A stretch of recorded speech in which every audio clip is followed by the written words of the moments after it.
Hello everyone, welcome to insight study. आज का LeetCode का डेली क्वेश्चन है N repeated elements in size two N array. इसको हम लोग सॉल्व करेंगे 3 अप्रोचेस से, जिसमें 2 है वो सेफ होगा और एक जो है वो ऑप्टिमाइज ट्रिक है। ठीक है, तो पहले हम लोग क्वेश्चन समझते हैं। ओरिजिनल क्वेश्चन लीड कोड पे दिया गया है, देखो दिया क्या है। You are given an integer array nums with the following property nums of length equal twice N. ठीक है, मतलब नंबर जो एरे दिया है उसका लेंथ कितना है, ट्वाइस एन है। ठीक है, ट्वाइस एन है मतलब इससे हम लोग को ये समझ में आ रहा है कि इवन लेंथ है। ठीक है, चलो nums contain n plus 1 unique element, मतलब जो एरे है उसमें n प्लस 1 यूनिक एलिमेंट है। चलो हम लोग यहाँ पे कंस्टेंट लिखते जाते हैं, क्या क्या दिया हुआ है कंडीशन। 2n लेंथ है मतलब इवन है। ठीक है, और n प्लस 1 यूनिक एलिमेंट है। ठीक है, यूनिक एलिमेंट। ठीक है, exactly one of the elements of nums is repeated n times, मतलब अगर ट्वाइस n जो एरे है उसमें एक एलिमेंट जो होगा ना, एक एलिमेंट वो n टाइम्स होगा। ठीक है, चलो इतना चीज़ हम लोग को समझ में आ गया। अब चलो एक एग्जांपल से देखते हैं तो ज़्यादा बेहतर समझ में आएगा। ओके, हम लोग यहाँ पे नम्स का एग्जांपल दिया हुआ है एक 1 2 3 3। ठीक है, यहाँ से देखते हैं, यही देखते हैं क्या दिया हुआ है। एक एरे दिया हुआ है हम लोग का 1 2 3 3। ठीक है, इसमें देखो, इसमें साइज ऑफ द एरे क्या है 4, n इक्वल कैपिटल N मान ले तो वो 4 है, यानी कि 2n जो है वो 4 है, तो n का वैल्यू 2 हो गया। मतलब हम लोग को n क्या दिया हुआ था, exactly 1 element is repeated n times, मतलब एक एलिमेंट जो है वो n टाइम रिपीट होगा, मतलब 2 टाइम। तो देखो यहाँ पे एक एलिमेंट जो 3 है ना, ये n टाइम रिपीट हो रहा है, मतलब 2 टाइम। समझ में आ गया?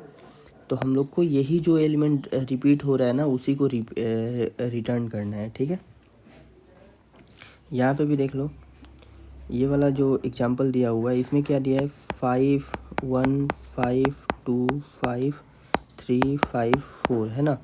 तो इसमें कौन सा एलिमेंट, इसमें साइज क्या है, यहाँ पे 4 4 8 है ना, मतलब कैपिटल एन अगर मान ले तो 4 है, 2n जो है 8 है, तो n का वैल्यू हो जाएगा हम लोग का 4।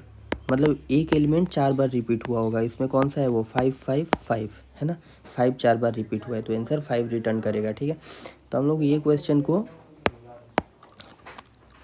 3 अप्रोच से सॉल्व करेगा। ठीक है, चलो तो पहला अप्रोच हम लोग देखते हैं क्या है। पहला अप्रोच है हम लोग का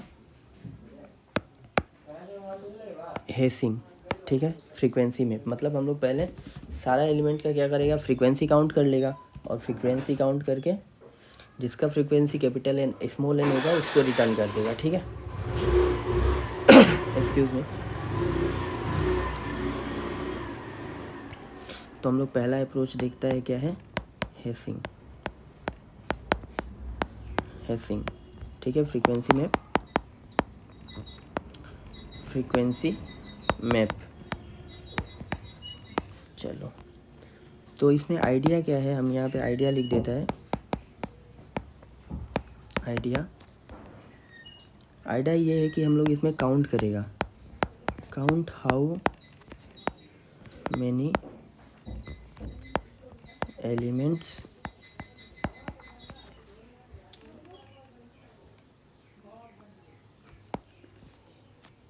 count how many times each element, sorry count how many time elements appears। ठीक है, हम लोग सारा एलिमेंट का फ्रीक्वेंसी काउंट करेगा, कौन सा एलिमेंट कितना बार आ रहा है। जैसे ये वाला एग्जांपल में दिया हुआ है ना, इसको ले लेता है 2 1 2 5 3 2, 2 1 2 5 3 2 है ना। तो हम लोग सारा का फ्रीक्वेंसी काउंट करेगा। 2 का फ्रीक्वेंसी कितना हो जाएगा 1 2 3, इसका फ्रीक्वेंसी 3, 1 का फ्रीक्वेंसी 1, 5 का फ्रीक्वेंसी 1 है ना, इसका। ठीक है, इतना ही है, और कोई यूनिक एलिमेंट है नहीं है। 2 1 5 3, अच्छा 3 भी है, 3 का फ्रीक्वेंसी 1 है। तो इसमें देखो इसका साइज कितना था, 2n जो है वो 6 है, तो n का वैल्यू हो जाएगा 3, मतलब एक एलिमेंट 3 टाइम्स रिपीट हुआ होगा। तो कौन सा एलिमेंट है जो 3 टाइम्स रिपीट हुआ है? 2 है। तो हम लोग चेक करेगा जिसका फ्रीक्वेंसी n के बराबर होगा, ठीक है। फ्रीक्वेंसी अगर n के बराबर हुआ तो वो एलिमेंट को रिटर्न कर देगा, ठीक है, वही आंसर होगा। बस यही इसका मेन आइडिया है हेसिंग फ्रीक्वेंसी का, ठीक है। चलो अब हम लोग यहाँ पे लिख दिया count how many elements appear, ठीक है, count how many element appears, ठीक है।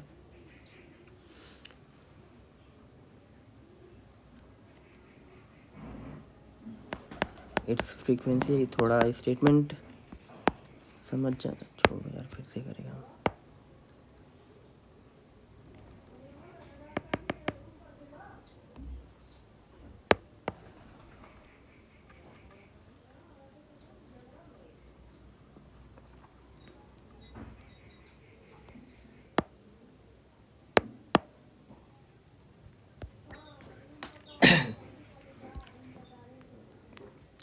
ठीक है, तो हम लोग का पहला जो अप्रोच है, हम लोग पहला अप्रोच यूज करेगा हेसिंग का, ठीक है। फ्रीक्वेंसी में मतलब जो हम लोग का एरे दिया हुआ है ना, उसको हम लोग क्या करेगा, फ्रीक्वेंसी, उसका सारा एलिमेंट्स का फ्रीक्वेंसी निकालेगा, ठीक है। जैसे कि पहला हम लोग का क्या दिया हुआ है, सपोज हम लोग ये वाला इसको लेता है, ये टेस्ट केस को लेता है एग्जांपल को, और इसको समझने का कोशिश करता है कि अप्रोच क्या होगा, ठीक है। सपोज नंबर एरे दिया हुआ है नाम्स 5 1 5 2 5 3 5 4, ठीक है। तो हम लोग इसको समझते हैं, तो हम लोग क्या करेगा, जो सारा एरे है ना,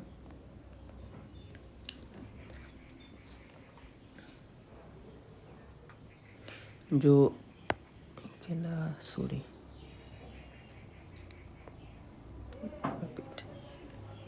ठीक है।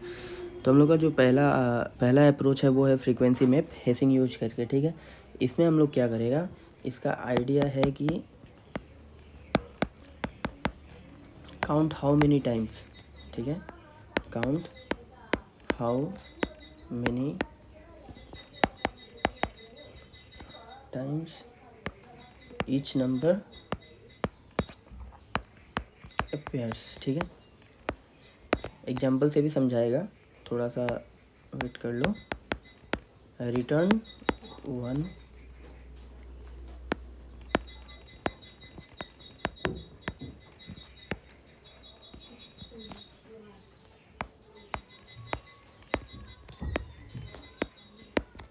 ठीक है। तो चलो, तो हमारा पहला अप्रोच जो है वो है हेसिंग। अब हम लोग हेसिंग में फ्रीक्वेंसी में यूज करेगा, ठीक है, अनऑर्डर में। अब हम लोग इसमें कैसे, इसका आइडिया, मेन आइडिया क्या है, हम लोग काउंट करेगा, ठीक है। We will count how many times each number appears, ठीक है। हर नंबर जो है वो कितने बार अपेयर हो रहा है। उसके बाद we will return the one whose frequency becomes n, ठीक है। ये हम लोग को देखो कॉन्स्टेंट में क्या दिया हुआ था, क्वेश्चन में यही दिया है ना कि लेंथ जो है वो 2n है, उसमें से एक एलिमेंट जो है ना वो n टाइम्स रिपीट हो रहा है ना। तो जिसका फ्रीक्वेंसी n टाइम्स होगा वही आंसर है, उसी को रिपीट करना है। तो बस यही हम लोग हेस में पे यूज करेगा, यही आइडिया कि हम लोग काउंट करेगा सारा एलिमेंट का फ्रीक्वेंसी, और जिसका फ्रीक्वेंसी n होगा उसको रिटर्न कर देगा। इसमें तुमको फ्रीक्वेंसी n चेक नहीं भी करने से होगा, और एक दूसरा भी चेक कर सकते हो, क्योंकि इसमें n+1 यूनिक एलिमेंट है ना। देखो मैं यहाँ पे लिख रहा हूँ n+1 यूनिक एलिमेंट है, ठीक है, यूनिक एलिमेंट। तो इसमें सिर्फ एक ही एलिमेंट होगा जिसका फ्रीक्वेंसी n होगा, है ना। मतलब सिर्फ एक एलिमेंट होगा जो जिसका फ्रीक्वेंसी 1 से ज़्यादा होगा, बाकी सबका फ्रीक्वेंसी एक ही होगा, है ना। जैसे कि यहाँ पे हम ले लूँ 1 2 3 3, तो इसमें क्या होगा ना, सिर्फ एक ही एलिमेंट है जिसका फ्रीक्वेंसी 1 से ज़्यादा होगा, ये 3, और बाकी सबका फ्रीक्वेंसी 1 ही होगा। क्यों? क्योंकि n+1 यूनिक एलिमेंट है, उसमें एक एलिमेंट n टाइम्स रिपीट हो रहा है ना। तो जो बाकी बच रहा है n एलिमेंट वो सिर्फ एक बार ही आया होगा, समझ में आ गया। तो जिसका भी फ्रीक्वेंसी हम लोग 1 से बड़ा हो उसको रिटर्न कर सकता है, ठीक है, या फिर फ्रीक्वेंसी जिसका n हो जाए उसको भी रिटर्न कर सकता है, ठीक है, सिंपल है। चलो, तो ये तो हम लोग को क्वेश्चन समझ में आ ही गया। अब एक में इसका कोड हम लोग देखता है। ठीक है। हम यहाँ पे कोड लिखने का ये करते हैं। देखो हम लोग क्या करेगा, इसमें एक अनऑर्डर्ड मैप बनाएगा, अनऑर्डर्ड मैप इंट, ठीक है, इंट टाइप का, जिसमें हम लोग हर एलिमेंट का फ्रीक्वेंसी स्टोर करेगा। ठीक है, ये बन गया। अब इसमें हम लोग क्या करेगा, एन क्या होगा, जो एरे दिया हुआ था ना वो 2n साइज का दिया था, तो हम लोग n निकाल रहे हैं, तो n हो जाएगा नम्स का साइज डिवाइडेड बाय 2। ठीक है, उसके बाद एरे का सारा एलिमेंट को हम लोग for int x nums, array का सारा एलिमेंट्स को हम लोग फ्रीक्वेंसी टेबल में डालेगा, हैश मैप करेगा इसका, और सारा का फ्रीक्वेंसी को हम लोग काउंट करेगा। ठीक है, और चेक भी कर लेगा साथ ही साथ कि अगर फ्रीक्वेंसी ऑफ एक्स जो है ना, वो इक्वल टू n है क्या। अगर वो n है, फ्रीक्वेंसी उसका n हो गया, मतलब वही एलिमेंट है जो n टाइम्स रिपीट हुआ है, तो हम लोग उसको रिटर्न कर देगा। ठीक है,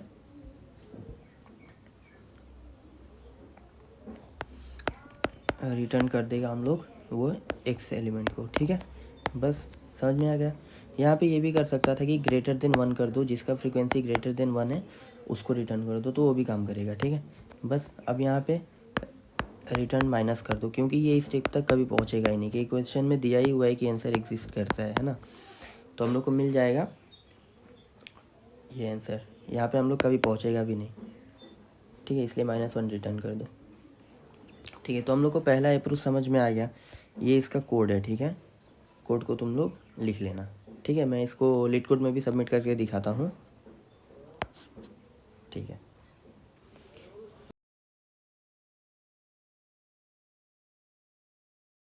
ठीक है, अप्रोच 2।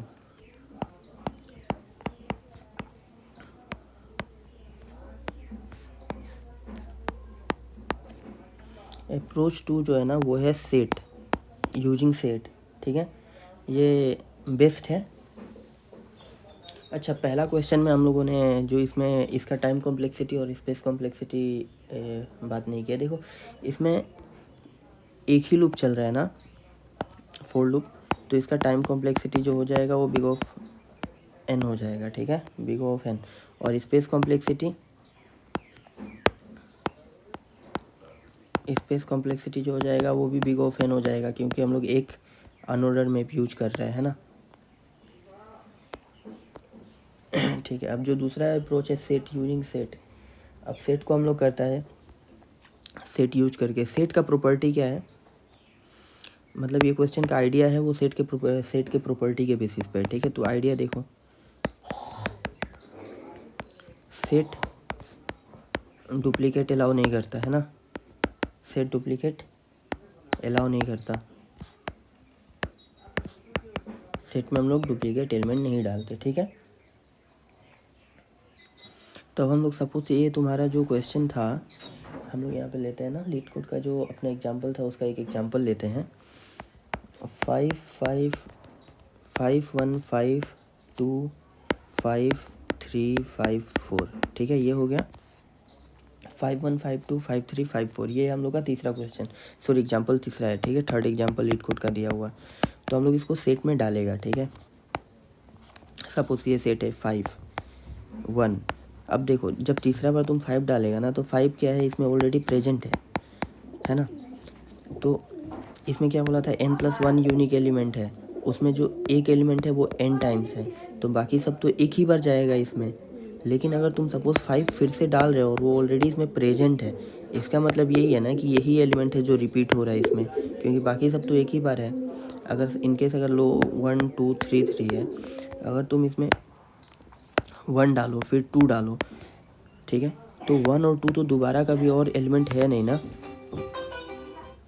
तो रिपीट ही नहीं होगा इस। ठीक है, तो इसलिए हम लोग इसमें 1 2, जब 3 एक बार डाल दिया और फिर जब दोबारा 3 डालेगा तो वही रिपीट होगा, तो हम लोग को पता चल जाएगा ना कि जो एलिमेंट इसमें ऑलरेडी प्रेजेंट है और जो फिर से उसको हम लोग पुश कर रहे हैं इसमें, तो वही एलिमेंट क्या है, रिपीट है, और वही आंसर है। ठीक है, तो बस यही अप्रोच हम लोग को यूज करना है। ठीक है, तो इसका कोड देख लेता है हम लोग। तो इसका कोड हम लोग इसका हम लोग कोड देख लेते हैं। कोड बहुत आसान है।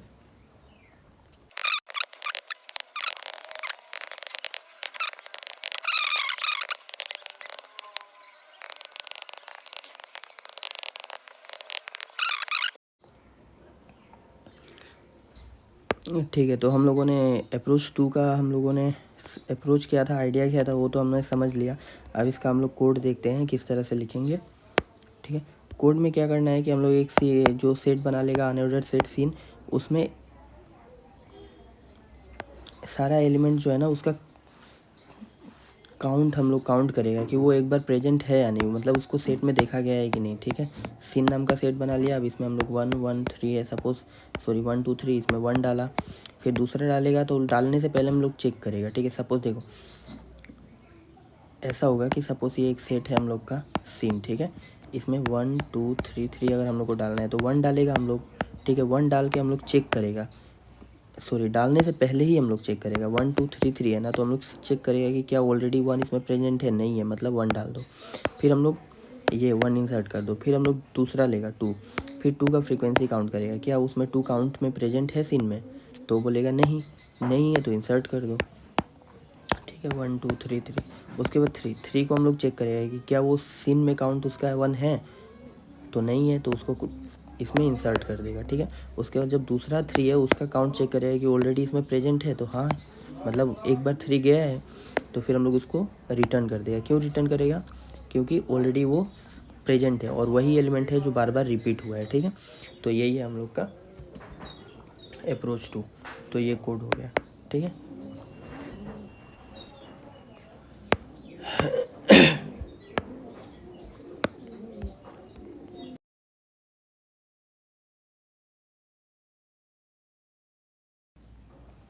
ठीक है। तो जो हमारा अप्रोच 3 है ना, अप्रोच 3 जो है वो एक ट्रिक है, एडजेसेंट पैटर्न के बेसिस पे हम लोग चेक करेगा। ठीक है, इसमें आइडिया क्या है, देखो कि जो एलिमेंट है, because the repeated elements appears many time, जो एलिमेंट है वो रिपीटेड एलिमेंट है, जो बहुत बार आ रहा है, तो it is very likely to appears near itself. तो वो एलिमेंट क्या है कि वो बहुत आसपास होने का चांसेस बहुत ज़्यादा है। सपोज अगर 1 2 3 3 है ना, तो 1 2 3 3, तो ऐसा होगा कि जो रिपीट एलिमेंट हुआ है वो ज़्यादा से ज़्यादा एक से कितना ही डिस्टेंस पे हो सकता है। ठीक है, अगर तुम इसी को देख लो, 1 2 3 4 है, अगर तुम इसको तुम 1 2 3 4 जो है, अगर इसको अरेंज करना चाहो तो तुम कैसे ही करोगे। सपोज 3 यहाँ एक हो जाएगा, 1 2 यहाँ हो जाएगा, 3 यहाँ हो जाएगा। एक अप्रोच ये हो जाएगा अरेंज करने का तरीका, और एक हो जाएगा कि तुम वहाँ रखो 1 2 3 3, है ना, एक ऐसे हो जाएगा। और एक क्या होगा कि 3 1 3 2, इस तरह से हो जाएगा, है ना। तो हम लोग बस ये 3 4 चीज़ जो है इसी का ध्यान रखेगा, इसमें आइडिया लगाएगा क्या कि एलिमेंट जो है आई एलिमेंट पे है तो i+2 पे हो सकता है। ठीक है, क्योंकि एलिमेंट बहुत बार रिपीट हुआ है ना, तो तुम उसको 2 से ज़्यादा दूरी पे रख ही नहीं सकते, वरना वो फिर आगे कहीं ना कहीं दूसरा एलिमेंट जो दूसरा वाला 3 होगा वो कहीं ना कहीं उसका करीब में आ ही जाएगा। तो यही इसमें अप्रोच, यही मेथड है। ठीक है, तो यहाँ पे 1 2 3 3, तो देखो यहाँ पे आई है, i+1 के करीब है, यहाँ पे आई है, यहाँ पर i+2 के करीब है, और यहाँ पे बस एक यही एज केस है जिसको i+2 से कवर नहीं होता है क्वेश्चन में, वरना ये भी पास हो जाता। ये i है ना, तो ये i+1 2 3 i+3, ये वाला एक अप्रोच है, मतलब एज केस है जिसको हम लोग i और i+3 को यूज करना पड़ता है, वरना ये काम हो जाता है। ठीक है, 2 से ही काम हो जाता है, i+1 और i+2, ये दोनों से ही ये क्वेश्चन हो जाता है। बट एक ये वाला एज केस के लिए हम लोग को ये थर्ड वाला भी यूज करना पड़ेगा इसको सॉल्व करने के लिए। ठीक है, तो इसका कोड भी हम लोग देख लेता है। चलो इसका कोड हम तीनों जो है ना, तीनों का कोड हम एंड में लिख देगा। ठीक है, मतलब पेस्ट कर देगा।